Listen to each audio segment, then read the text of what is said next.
देश में कोरोना की रफ्तार ने पिछला सारा रिकॉर्ड तोड़ दिया है और जो 24 घंटे के आंकड़े आए हैं ये आंकड़े बेहद चौंकाने वाले हैं। पिछले 24 घंटे में देश में कोरोना के 1 लाख से ज्यादा नए मामले सामने आए हैं। जी हां, 1 लाख, मतलब जब से ये कोरोना का पूरा मामला आया है देश में, उसमें सबसे ज्यादा मामले अभी दर्ज किए गए हैं। यानी 1 लाख का मामला पिछली बार भी नहीं दिखा था, लेकिन अब ये इन आंकड़ों ने रिकॉर्ड को तोड़ दिया है और 1 लाख से ज्यादा मामले आए हैं। इससे पहले 17 सितंबर 2020 को एक दिन में करीब 98,000 केस आए थे और इस बीच देश में कोरोना के एक्टिव मरीजों की संख्या 7.5 लाख तक पहुंच चुकी है और फिलहाल देश में कोरोना संक्रमितों का कुल आंकड़ा 1,25,00,000 के पार चला जा चुका है। हालांकि इसमें से 1,16,00,000 लोग ठीक भी हो चुके हैं, लेकिन जिस तरह से ये रफ्तार बढ़ रही है इसने राज्यों के साथ साथ केंद्र सरकार की भी चिंता बढ़ा दी है।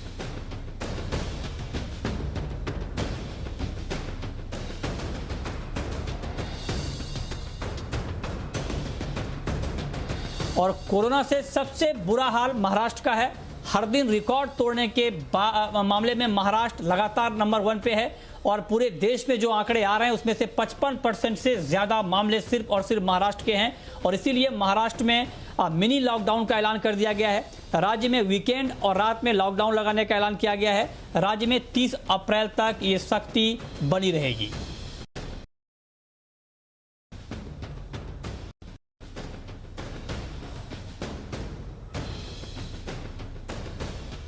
और इस खबर पर डिटेल जानकारी के साथ हमारे साथ मुंबई से हैं सुबोध मिश्रा हमारे संवाददाता और दिल्ली से हमारे साथ जुड़ रहे हैं इस पूरे मामले पर दानिश आनंद।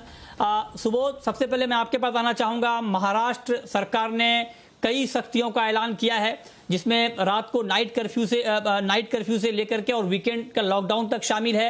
आप जरा बताएं कि इसको लेकर और क्या नई तैयारी चल रही है ताकि ग्राउंड पर इसको इफेक्टिवली मजबूती से इंप्लीमेंट किया जा सके, लागू किया जा सके। देखिए मृत्युंजय जी, जो महाराष्ट्र सरकार ने है काफी ज्यादा कवायद की है इस तरह के लॉकडाउन को शुरू करने का या इस तरह की नियम कड़ी पाबंदियां लगाने के लिए। उसी के चलते ही महाराष्ट्र सरकार ने इस तरह का फैसला लिया है कि जो आर्थिक चक्र है, जो अर्थ चक्र है, उसको भी बहुत ज्यादा फर्क न पड़े, बहुत ज्यादा इंडस्ट्री जो है वो प्रभावित ना हो और जो लोगों को भी रोकना है, जो चैन है उसको ब्रेक करना है, उसके लिए भी कवायद की है। इसीलिए इस बार जो गाइडलाइन जो शुरू किया था महाराष्ट्र सरकार ने, उसको ब्रेक द चेन करके गाइडलाइन शुरू किया है और उसमें सबसे ज्यादा उन्होंने जो कोशिश की है, जो ये 5 दिन का जो उन्होंने वीक डेज है उसमें सिर्फ जो सुबह 7 बजे से शाम को 8 बजे तक एसेंशियल सर्विसेज के अलावा जो लोग इंडस्ट्री के लिए जो जा रहे हैं या जो लोग काम करने वाले हैं उनको छोड़कर के बाकी को उन्होंने रोका है, बाकी लोगों को पाबंदी लगाई है। खासतौर से जैसे मॉल में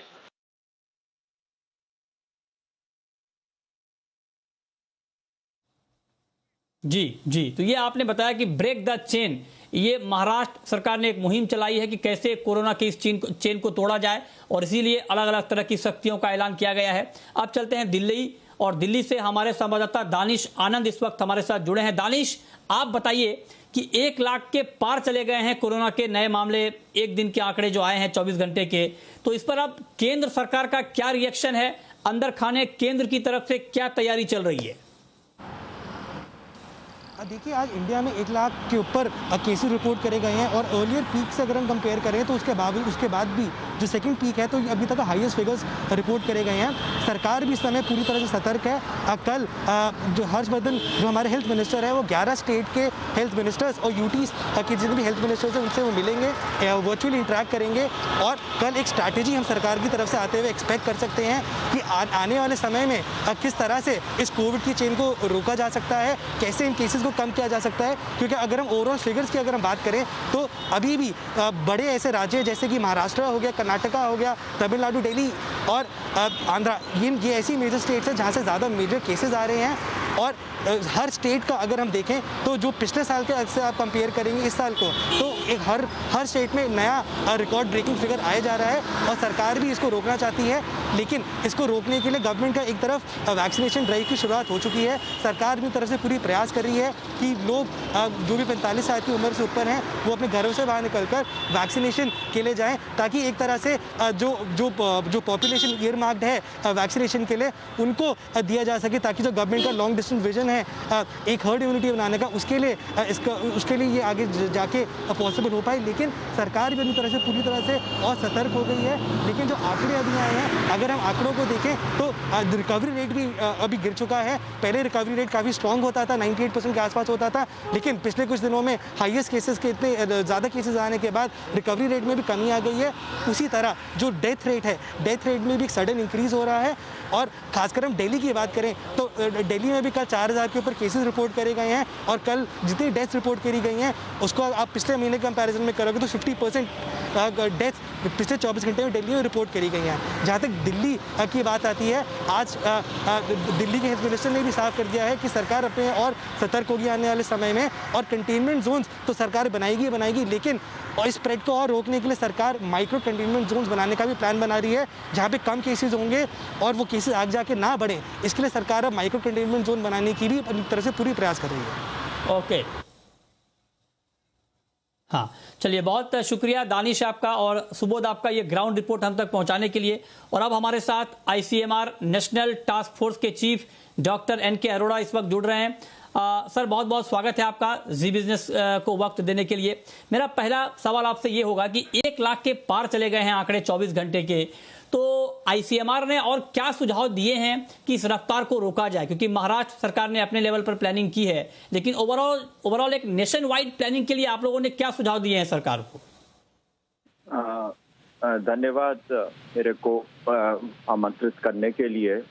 मैं सबसे पहले तो ये कहना चाहूँगा कि अभी पिछले हफ्ते भी आपसे बातचीत हुई थी, तो ये कोई आश्चर्य करने वाली बात नहीं है। जिस तेजी से पिछले 2 या 3 हफ्ते से केसेस बढ़ रहे थे कि आज हम लोगों ने 1 लाख का आंकड़ा, बल्कि पिछले साल जो सितंबर था उस आंकड़े को भी पार कर दिया है।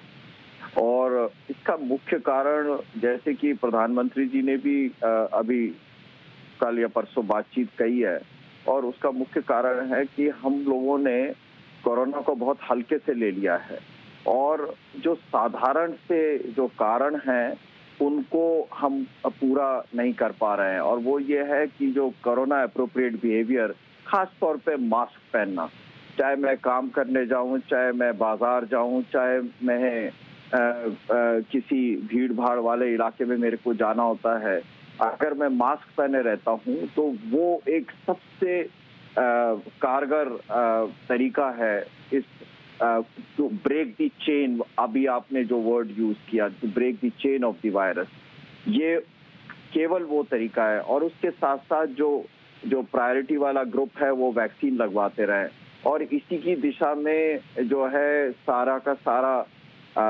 जो स्वास्थ्य का जो पूरा तंत्र है और इसके अलावा बाकी जो लोग हैं उनको सबको मिल करके करना होगा। लेकिन मैं खास तौर पे लोगों से, अपने युवा साथियों के साथ ये अनुरोध करना चाहूँगा कि उनको, अगर उन्होंने लापरवाही बरती, उनको मालूम है शायद कि उनको हल्का सा इन्फेक्शन होता है, लेकिन इस इन्फेक्शन का जो सबसे बड़ा दुष्प्रभाव है वो केवल ना उनको बल्कि परिवार के बाकी लोगों से होता है, और साथ ही साथ हमारी इकोनॉमी और सोशल लाइफ डिसरप्ट हो रही है।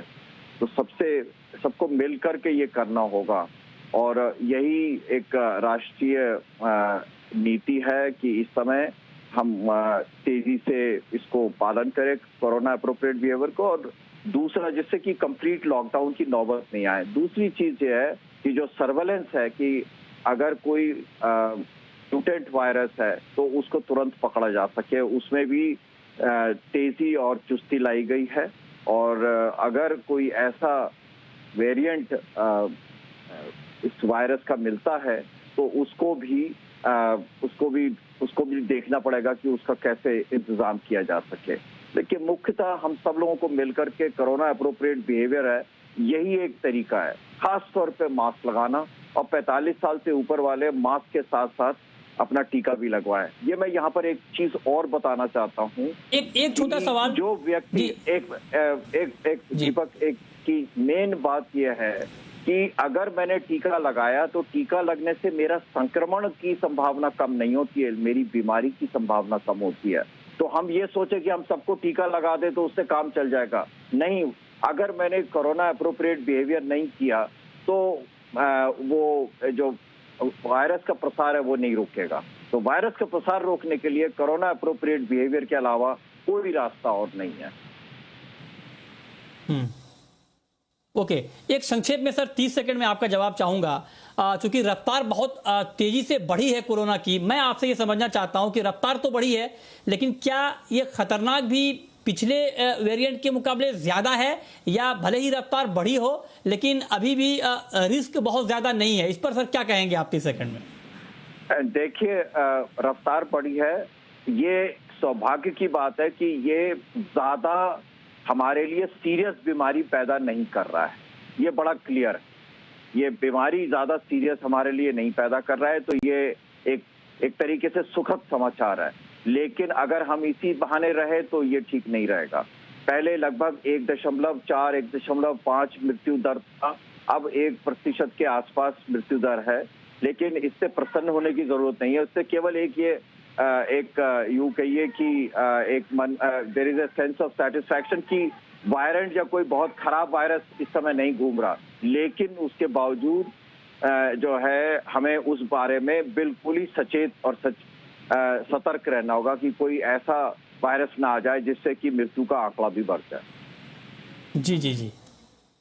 जी, बहुत शुक्रिया डॉक्टर साहब आपका हमारे साथ जुड़ने के लिए और डिटेल में बताने के लिए कि हमें क्या करना है और क्या नहीं करना है।